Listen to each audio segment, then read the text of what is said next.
نکاح اور شادی کے سلسلے میں شریعت نے جو تعلیمات دی ہیں، جو تصور پیش کیا ہے، سارا خرچ شروع سے آخر تک مرد پر ہے، لڑکے پر ہے۔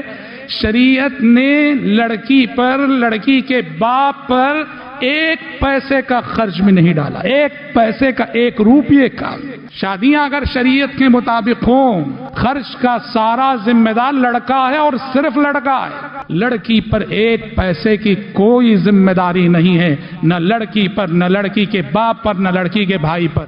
یہ اصول ہے، یاد رکھنا چاہیے۔ اور ہمارا معاشرہ اس وقت کیا کر رہا ہے وہ ہم سب جانتے ہیں، ہم سے بہتر آپ جانتے ہیں۔